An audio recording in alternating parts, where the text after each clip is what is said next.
As I explained in my video introduction, this is an extended version of a presentation I gave at the 14th International Conference of the American Cetacean Society. This was a panel devoted to the ethical debate about the captivity of cetaceans. The panel consisted of 4 people, 2 representatives of the captivity industry, and 2 of us who oppose that.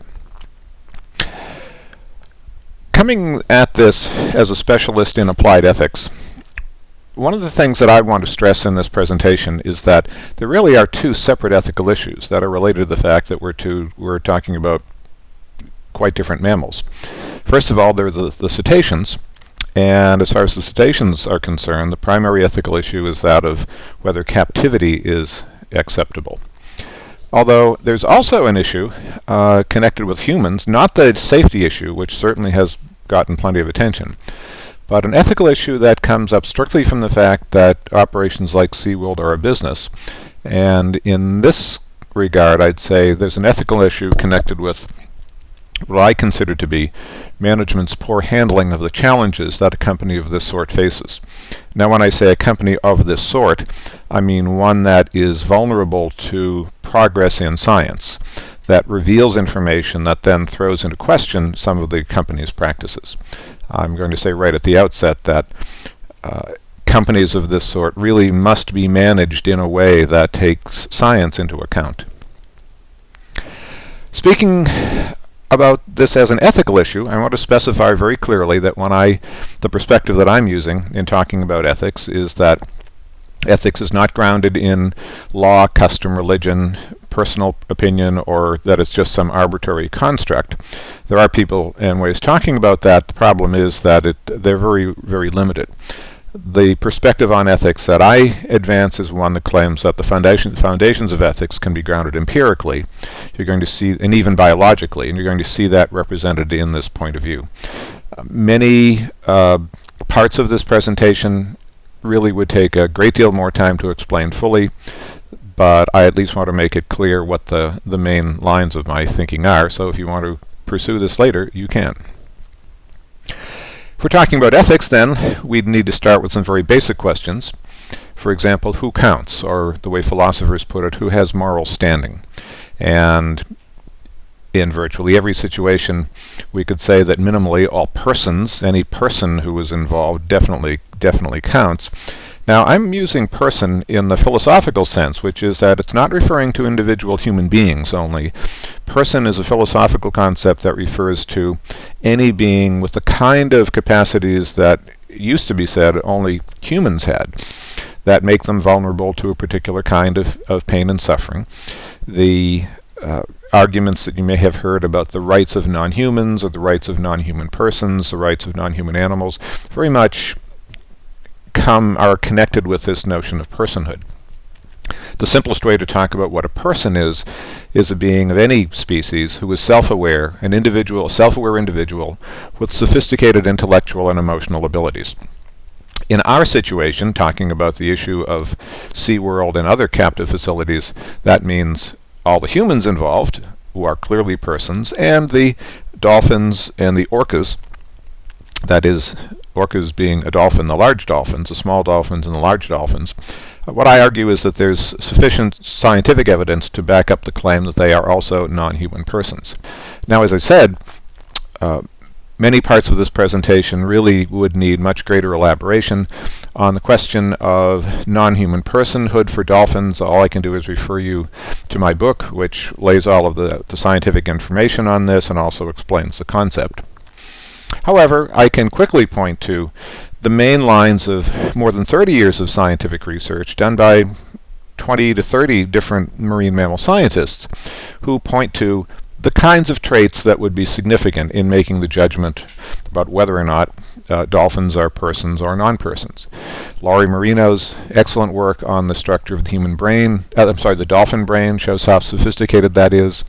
The work that Ken Martin, Diana Reese, and Laurie Marino have done demonstrating the ability of dolphins to have self-awareness. Work on the ability of dolphins to solve problems by planning. The work, groundbreaking work by Lou Herman and his team on the capacity of a couple of dolphins to understand artificial human languages, tool use, social intelligence, the research very important by Denise Hertzing in particular, identification of cetacean culture in whales and dolphins, and most importantly, from the standpoint of most humans, a variety of advanced intellectual skills that testify that that brain really is doing some very impressive things. Speaking of that, as Laurie Marino has pointed out, we're talking about a very sophisticated piece of hardware, biological hardware, with some interesting similarities to the human brain, important differences. We're talking about two beings with very different evolutionary histories, but the worst way you can interpret the data is that the dolphin brain is the second most impressive bit of hardware that we have as far as measuring against the gold standard that humans always say, which would be the human brain. A couple of scientific measures that we use as humans simply to evaluate the sophistication of our own brain. The ratio of the weight of the brain to that of the spinal cord. We can see that humans and dolphins score far higher than any other animal on the planet. Another ratio called the encephalization quotient, which is the ratio of the weight of the brain to that of the body. Again, you see humans and dolphins being at the top of the heap here. And this is important because it's become clear that you don't need a big brain to run a big body. But if you have a big brain, this ratio is very important because as you get a higher number, it suggests greater cognitive sophistication. Sense of self, extremely important. Research that's been done on what's called mirror self-recognition. This is a very sophisticated operation in the brain that when we look at our reflection in a mirror, we recognize that it's us, not another person or not another, or just an arbitrary image. There are only relatively few number of species on the planet who have demonstrated this kind of ability. Humans, dolphins, chimps, elephants, at least.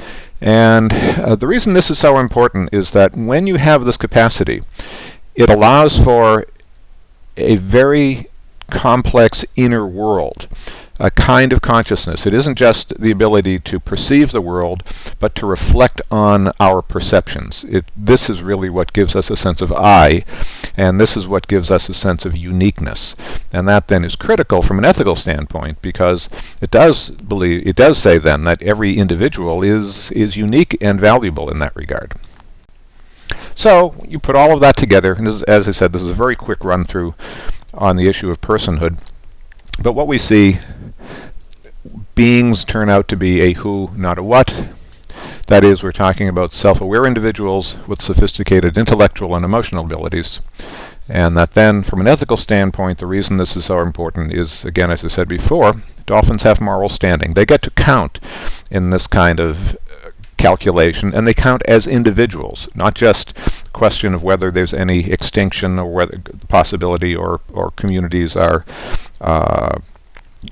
under trouble, under duress, but each individual then counts. Each individual person counts, whether that person is a human person or a non-human person. Moving on, if we establish then humans and dolphins both have moral standing, another basic question is, what standard are we going to use for differentiating between ethically acceptable and ethically unacceptable actions? What's right or what's wrong, however you want to talk about that. Well, we can go with a couple of, to keep it simple, very basic ethical principles.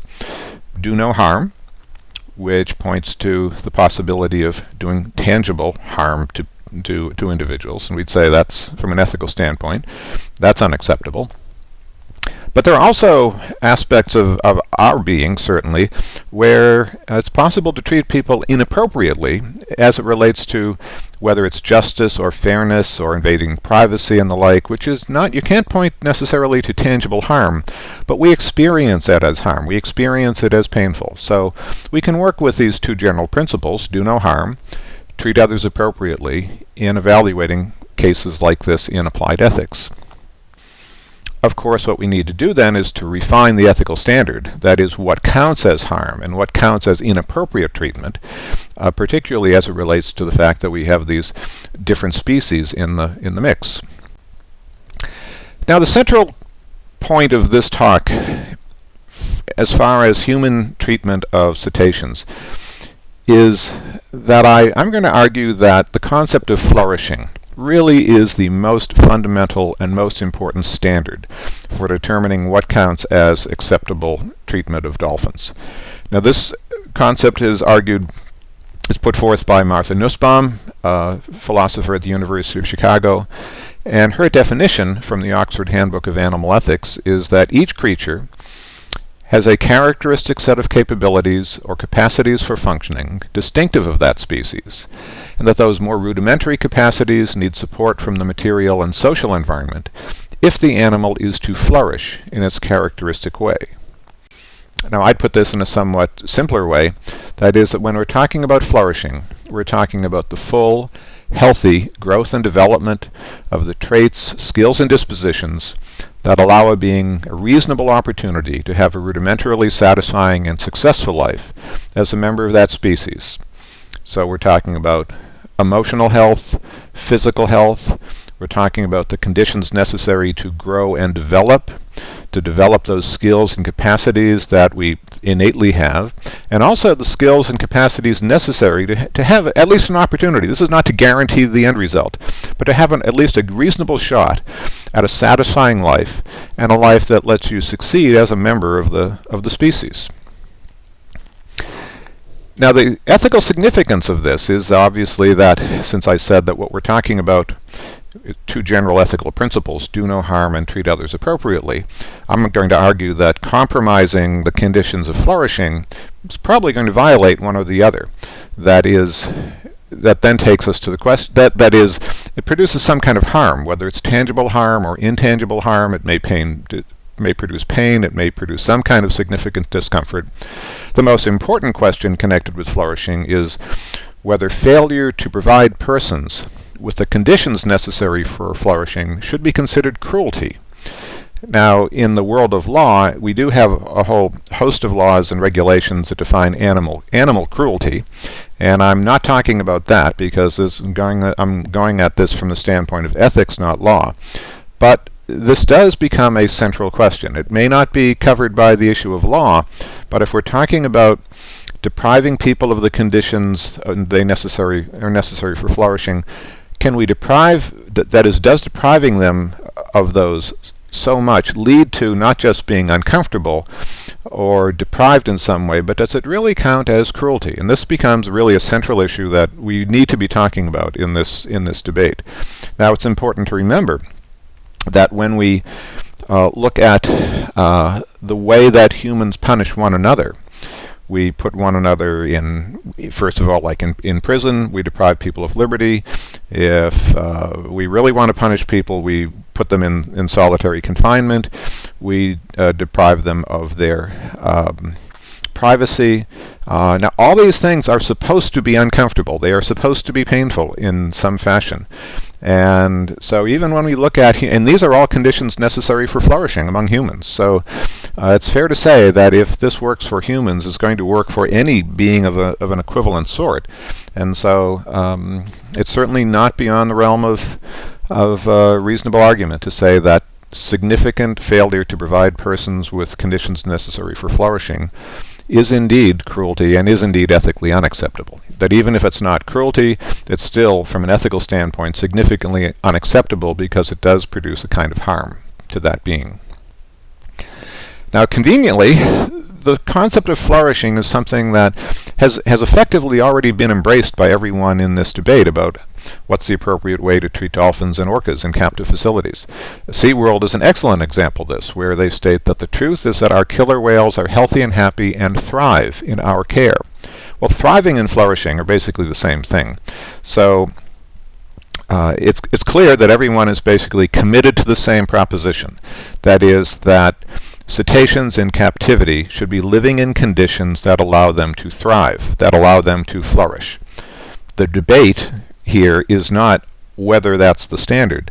The debate is whether or not that's possible in captivity, which then leads us to the question, okay, if we're talking about the standard of flourishing, what determines those conditions? What determines the conditions necessary for flourishing and thriving? Well, that's fairly simple. It's evolution. When we look at humans, the evolution of humans over 3 to 4 million years, we see that we have, through a process of evolution and adaptation, we have become the kinds of beings whom we are, kind of beings with these capacities, and the kinds of challenges and all that we have faced have produced that. So what we need in order to become emotionally, physically healthy, fully developed, able to control our own lives, that's a function of evolution and adaptation in a particular environment.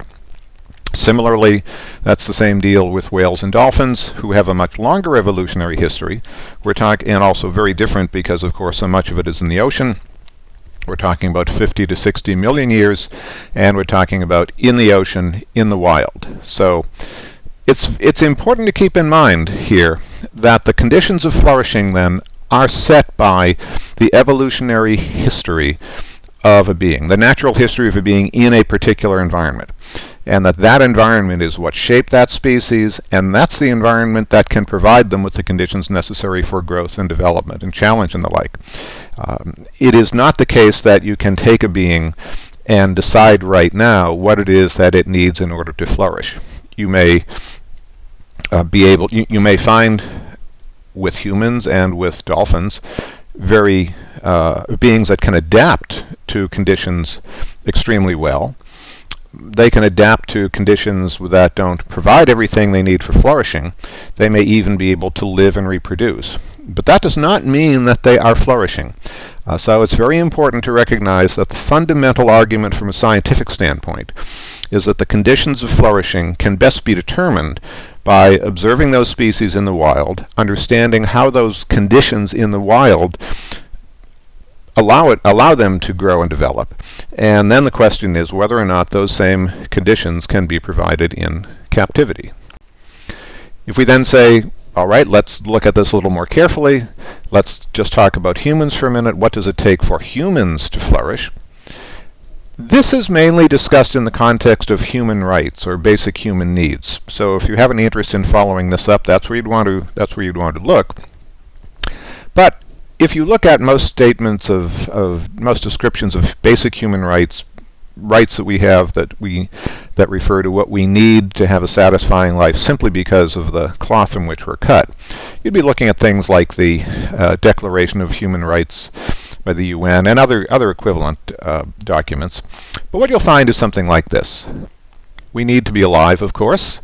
We need physical and emotional health and safety. We need absence of pain and suffering. We need freedom, both physically, that is, being able to move around and make choices, but also internally. Freedom of our beliefs, freedom connected with our spiritual life. We need education, not necessarily formal education. We need a process by which we learn the skills and the knowledge to operate within the community in which we live. We need to be treated in certain ways. Fairness, care, equality, respect for our dignity as persons. That is, we need to have our privacy respected. We need some kind of honesty. We need, as highly social beings, we need access to meaningful emotional relationships. And ultimately, we need rest. Now, the point here is that if we were to systematically deprive one another of any or all of these, it's fair to say that the level of dissatisfaction that we'd feel would really be fundamental. And also, the kind of being whom we would develop into, we would not be flourishing. We would not be growing and developing in a full way. Now, one thing that's also really important to recognize as far as the question goes of, well, how important are these really? Best example I always can think of why these are just hardwired into us is look over human history.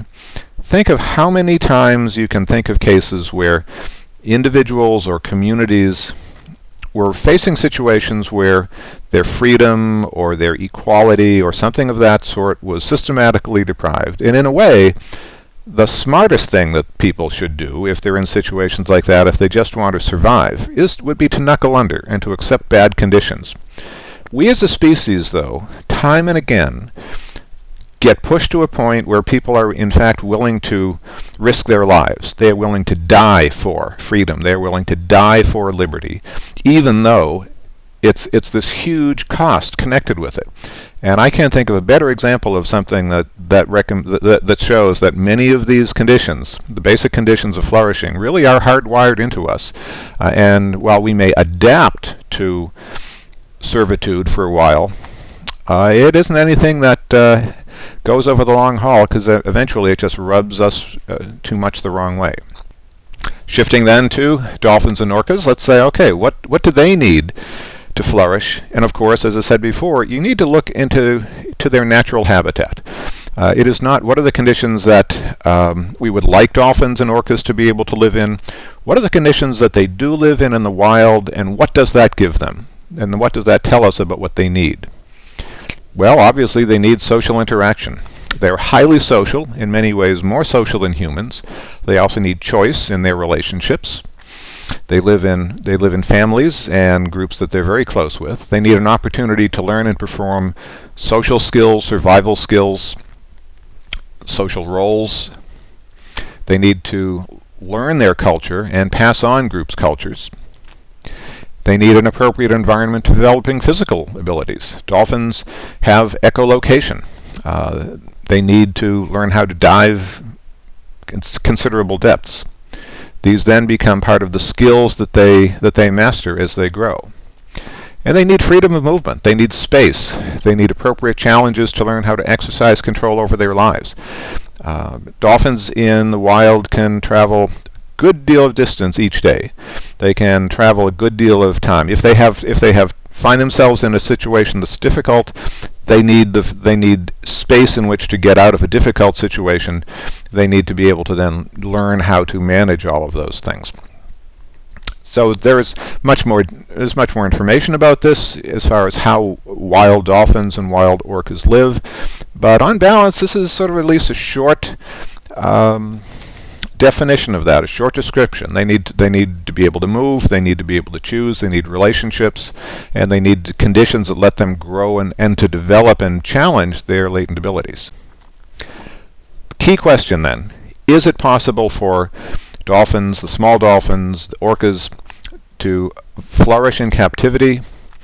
Well, Denise Herzing says, captivity gives us, quote, only a shadow of a fully actuated dolphin in the wild. Now, Denise has been studying a community of wild Atlantic spotted dolphins in the Bahamas for more than 30 years. And I know of no one who has had more direct observation of dolphin communities and dolphin individuals and what dolphins face and how they manage those challenges that they face. So this is a very important statement. Clearly, she's not saying that dolphins die in captivity, but she is saying that the kind of dolphin that you experience in captivity is, she said, only a shadow of a fully actuated dolphin in the wild. And while I've spent some time observing dolphins in connection with Denise's research, nothing close to what she's done, I can say that the experience of observing dolphins in their natural habitat give us a completely different picture of who they are than what we see when we observe them in captivity. The life in the wild, whatever challenges it may have, it's very rich in comparison to life in captivity, which I think of as one that's very sterile.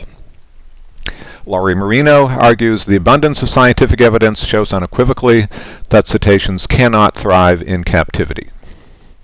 Now, not surprisingly, we have other opinions. SeaWorld has argued, and this is the note I pointed out before, they say the truth is that our killer whales are healthy and happy and thrive in our care.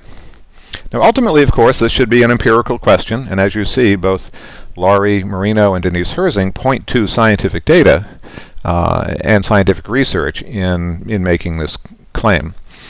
However, let's say, all right, we have a different opinion. The ethical question then is, in an uncertain situation, who gets the benefit of the doubt?